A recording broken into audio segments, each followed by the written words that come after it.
You know, when we think of royal scandals, there are people, of course, that really escalate them, aren't they? And if you think of all those documentaries and the detail at great length about what's gone on in the past, you kind of think, well, we knew that. But of course, what people do in today's modern society is try and escalate it, get some publicity, get people talking about that sort of stuff. Now, the ongoing saga, of course, of the Duke of York, Prince Andrew, knows no bounds, really. Back and forth about whether he would be allowed to stay in Royal Lodge or not, and can he afford it, and it's dilapidated and all this sort of stuff. But really, the biggest problem was the fact that, well, it all boiled down to a mishap from our late Queen Elizabeth, because she decided, after inheriting it back from her mother, Queen Elizabeth, the Queen Mother, there was a glitch. And if she'd have dealt with the glitch, Prince Andrew really wouldn't have had a problem. That is the problem. But there's another big problem, of course, with Andrew, and that's all to do with, some might say, his ill-advised choice of friends. And whatever he seems to do, pick, move, all that sort of stuff, well, everything seemingly comes back in the negative.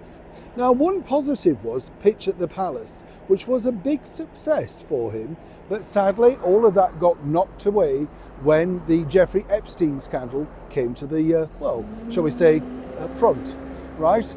And the bigger problem now is exactly where is his image? What can he do to repair that image? But it's situations like this that really are incredibly damaging. And the reason behind this damaging thing is simply stories like this. Let me explain. You see, look at this picture. This is a public house in the very heart of London, right? And basically, as everybody knows, if you know about what's happening in the very centre of not just London, but the United Kingdom, many public houses are shutting down simply because they can't afford the rates. It's nothing to do with the price of beer, although that really is astronomical as well, all thanks to Rachel Reeves, but we'll leave that one there for now. But when you go into a pub, part of the problem is it now has to be many things for many people, not just a pub anymore with a nice warm welcoming fire serving alcoholic drinks. It has to be gastropub, coffee house, all sorts of things, quiz nights, you name it. Everything for everybody, almost going back a full turn of the century. So when you're desperate for PR, you do things like this. This particular public house, as I say, in the heart of London, has decided to take down the swinging, hanging portrait outside the pub of the Duke of York, Prince Andrew.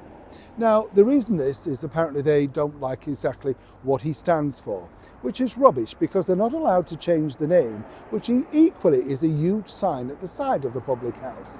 What they did was tip off the media to let them know this is the day we're taking the sign down, and then they hopefully get some publicity. The reason why I highlight this story is, whether you agree with what Andrew's done, allegedly, or not, it really is a cheap shot, isn't it, to just keep pointing out, oh, well, we're removing this because of that. There are many different areas that are known the Duke of York. There have been many Duke of Yorks in royal history. Just because there's a portrait of the current Duke of York is neither here nor there. How many people look up and think, I'm not going in that pub because of that portrait of Prince Andrew? So what you're seeing is a desperate attempt to get some publicity against somebody who many people might suggest has already been knocked to the ground. So really, why can't you simply leave him alone, let him get on with his life? There's no return to royal life, and there's certainly no return to royal public service. Now, people might say, oh, you're just biased because you like the royal family, Neil. What I don't like is somebody having a cheap shot at somebody that simply can't answer back. Anybody else agree? And would that put you off going in this pub if you know that's the sort of character they are? Neil Sean in the very heart of Yorkshire.